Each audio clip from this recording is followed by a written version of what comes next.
The next service park is 40, 50, maybe even 60 kilometers away, and you're stuck wondering, which tire should I pick? Will it even last that long? For nearly 2 months, these awesome subscribers and I have tested every tire compound across all surfaces, seasons, and weather conditions to find out what exactly influences tire degradation and how long they really last. Now let me share this information with you. EA SPORTS WRC has 6 ASPHALT locations: Monte Carlo, Croatia, Central European, Spain or Iberia, Corsica or Mediterranean, and Japan. In winter, spring and autumn, you'll get soft, medium and rain tire sets, while in summer you'll get medium, hard and rain tire sets.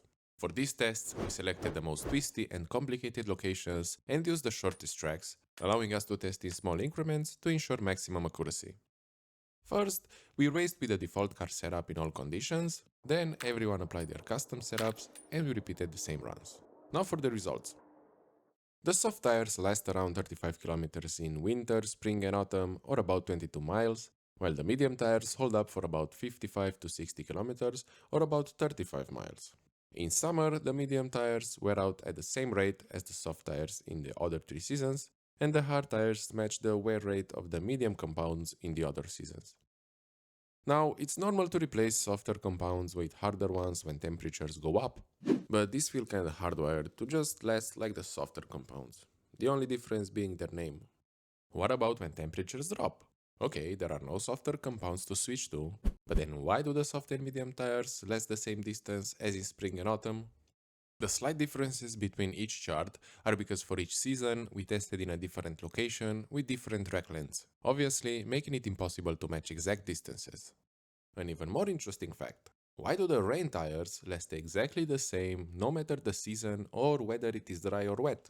Yes, you heard me right. You'll get the same number of kilometers on both dry and wet asphalt. The only notable difference I found on wet asphalt was the huge loss of grip after about 20 kilometers. So since there are plenty of sets available at any event, I wouldn't use them for longer than that. On the other hand, if you somehow run out of dry tire sets, you can use the rain tires on dry asphalt, which won't even feel that bad.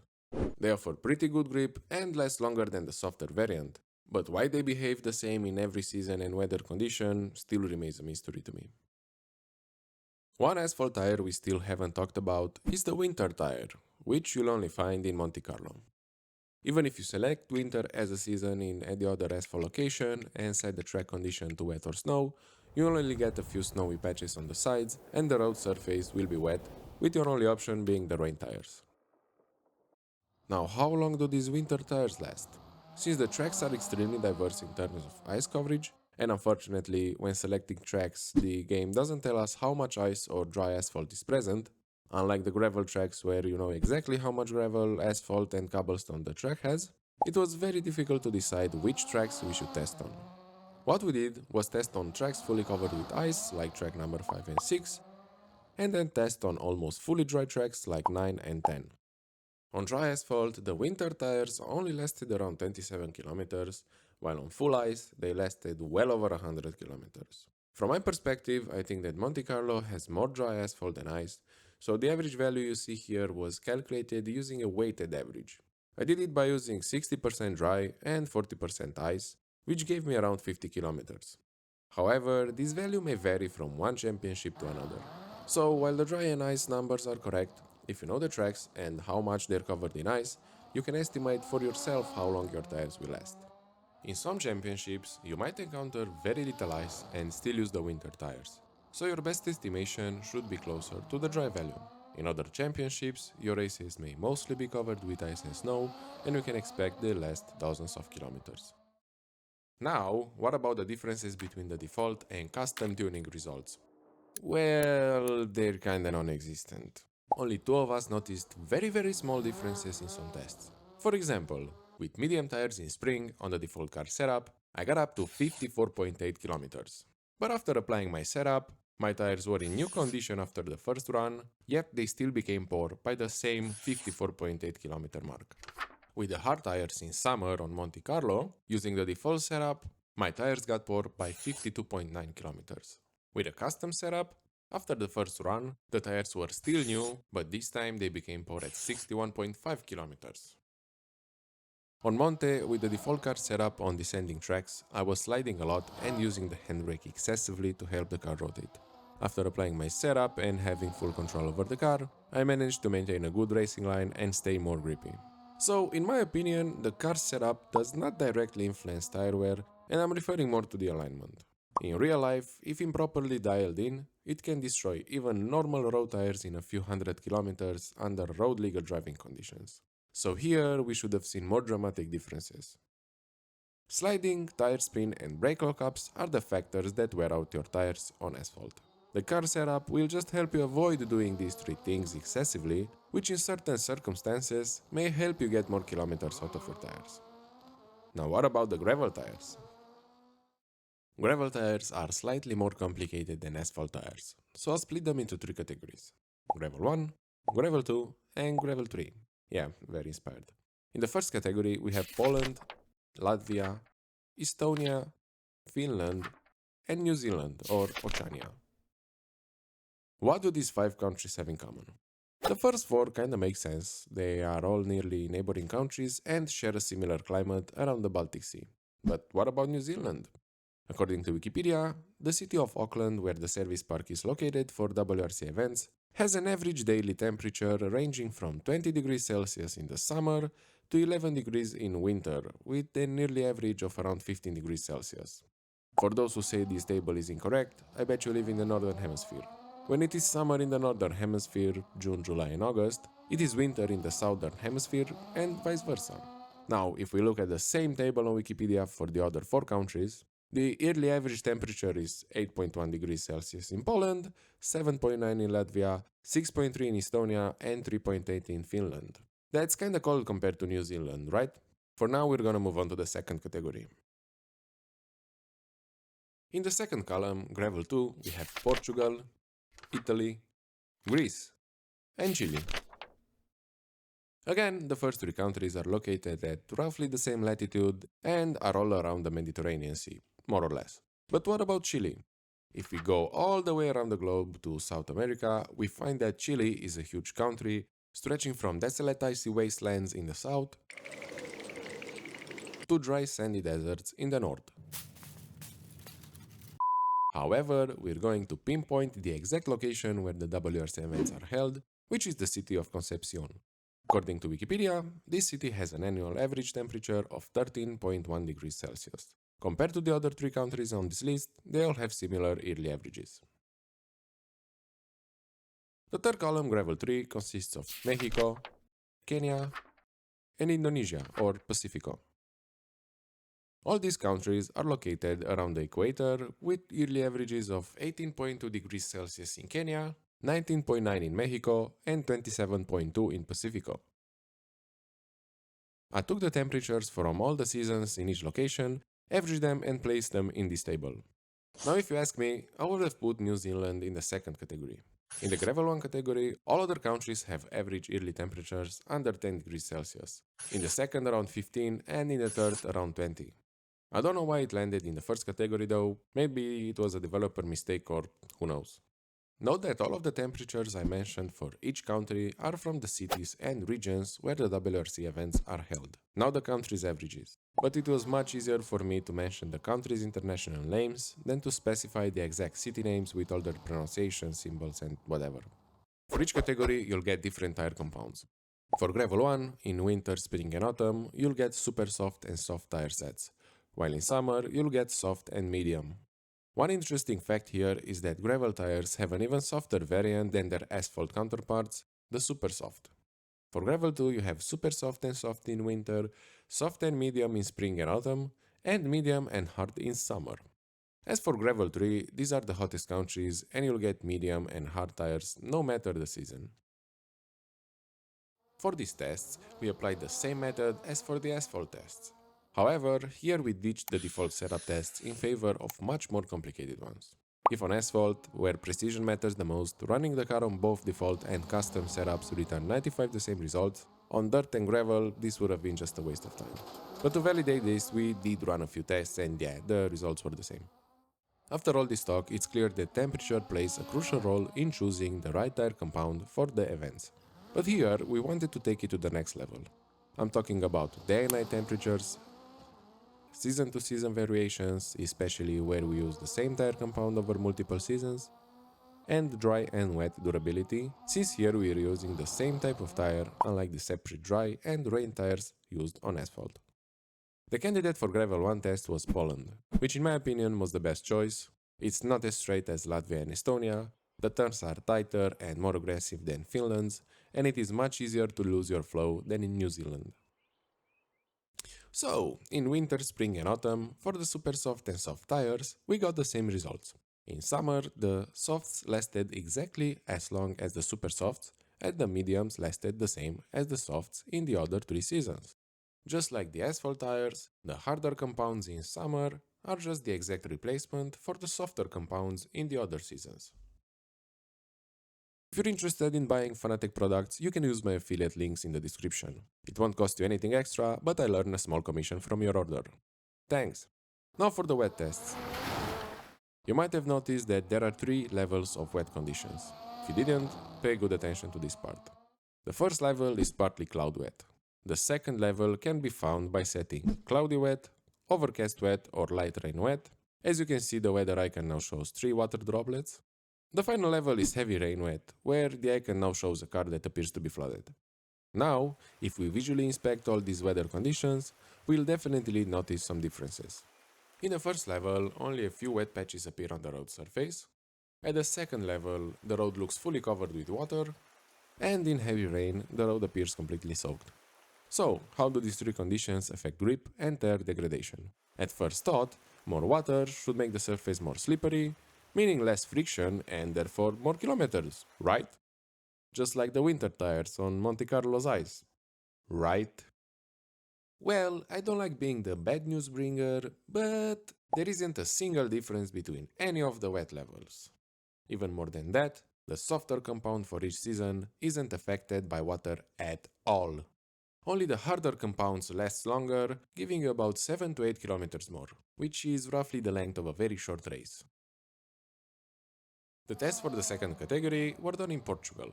Finally, we have different tires for every season. As you can see, we got the same results across all seasons, with one slight exception, the super soft tire in winter, where every one of us got exactly 30.9 kilometers. But as we moved to the other seasons, everyone started getting their own different results again. So that's why the average value in winter shows a slight variation. Maybe it's because the super soft tires are the most fragile and are heavily affected regardless, but interestingly, this didn't happen in Poland. In wet weather conditions, the same rule applied here as well. The softer variant available in each set lasted the same as on dry gravel, while the harder options lasted about 7 to 8 kilometers more. Let's move on to our last gravel category, Gravel 3. The location for these tests was Mexico, because it is the toughest of them all in its category. Every season, the same set of tires lasted the same number of kilometers. For example, even though Kenya looks like it has the most brutal tire destroyer terrain, I still managed to get well over 60 kilometers on a medium tire.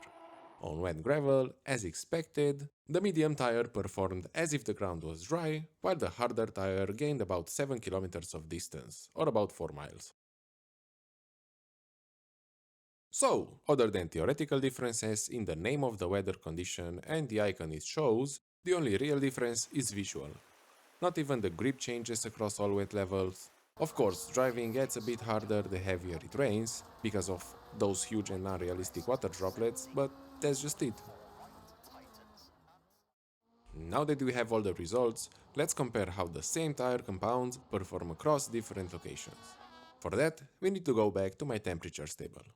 In Poland, the average temperatures in spring and autumn are lower than those in winter in Portugal, so it makes sense that the super soft and soft tires last longer in Poland. Now, summers in Poland have higher average temperatures compared to springs and autumns in Portugal, so it's logical that the soft and medium tires will last longer in Portugal.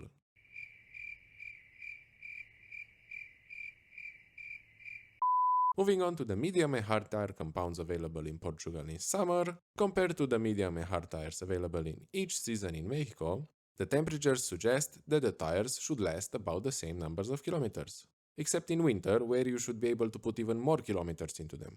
Even better in Kenya. But actually, it's quite the contrary for some reason. I don't see why in the third category we get the same tire compounds for every season. Winters in Kenya and Mexico are directly comparable to the springs and autumns in the gravel 2 category, so I think soft and medium would be the correct tire compounds. As for Indonesia, I get it. Temperatures there are literally the same all year long. Oh, and let's not forget about New Zealand or Oceania, which should be in the gravel 2 category. I mean, it has almost the same temperatures as Portugal. In conclusion, I think the results are pretty dull. The only real factors affecting tire degradation are how much you slide and spin your tires. So, the slower you go, the more you conserve your tires. Obviously, but going slow won't get you anywhere near a podium. Temperature and weather conditions feel kinda hardwired in my opinion. I mean, come on, you saw the comparisons. Driving on wet gravel gives you about 7 to 8 kilometers more on the harder tire and run on the softer variant, with no difference at all between the wet levels, other than visually. Oh, and this pattern also repeats across every tire set. This also confirms that gravel roughness doesn't impact tire degradation. Otherwise, we would have seen more dynamic changes in wet weather. Oh, and day and night temperatures, still no difference. So put it this way, the twistier the location, the faster you'll burn through your tires. Now, please note that this video is not focused on how long your tires last in every location. If that were the case, we would have simply tested each location, show you the numbers, and that's it. Instead, this video started with the goal of myth-busting what actually degrades tires. Of course, we have numbers for a few locations, and fortunately, these represent the worst case scenario for tire wear. So, if I were to guess how much you'll get on other locations, my answer would be this. In Gravel 1, the other 4 countries will have values equal to or higher than Poland's. In Gravel 2, all locations should have similar results to Portugal since they're all very twisty. And in Gravel 3, Kenya will likely get double the distance of Mexico, with Indonesia falling somewhere in between. Now, before wrapping up this video with the snow tires, I wanna mention that making videos like this takes a ton of time, research and testing, so your support means everything to me. Besides leaving a like, sharing this video and subscribing, which already means a lot, there are even more ways to support my channel. You can leave a donation via the thanks button or become a channel member to get access to exclusive benefits. If Patreon is more your style, I have a page there as well with the same offers. The link is in the description. Now let's talk about the snow tires. Since there are only 2 snowy locations in EA SPORTS WRC, we decided to test both to see if there are any differences. And there are. Sorta. In Sweden, the tires wore out a few kilometers faster than in Norway or Scandia. The reason is that in Scandia, there are a few extremely narrow sections where excessive sliding or spinning isn't even possible because the cars barely fit between the snowbanks. Here you have to navigate those sections slowly and carefully, which naturally helps preserve your tires. As you can see on the graphs, each location has 2 values, even though there is only one tire type. Unlike the gravel tire graphs, these show both a recommended value and a maximum value, which represents the point where the tires are completely worn out. After reaching about 40 kilometers on the same set, I felt that the grip was nearly gone. Basically, the studs embedded in the tire started flying out, and the more you lose, the less effective the tire becomes. Since these snowy locations offer plenty of tire sets, almost one for each super stage, I recommend changing them as often as possible. It won't cost you anything. But don't even try to get up to 60 kilometers on one tire set, because you might jeopardize your entire championship. A few final notes. All tests were performed using Rally 1 cars, with testers driving Fords, Hyundais and Toyotas. We played on PCs, Xboxes and PlayStations, also different devices were used like wheels and controllers. So I guess this test couldn't get any more comprehensive than this. There was no difference in tire wear between cars, platforms or input devices used. So there are no such things like Fords destroy faster their tires, or using controllers leads to more tire wear, or things like that. Every result was solely dependent on everyone's driving style. When playing with a historic 1 car or other low power car classes, the tires will last longer, but for any car class around 300 horsepower or so, the tire wear should match the results in this video pretty accurately. So, there you have it guys, the ultimate tire wear guide for EA SPORTS WRC. I really wanna know what do you think about these results, what do you think about tire wear, does it feel realistic or does it feel off to you? Personally, I'm a bit disappointed, but let me know in the comments below. Until the next video, see you on the track, bye bye!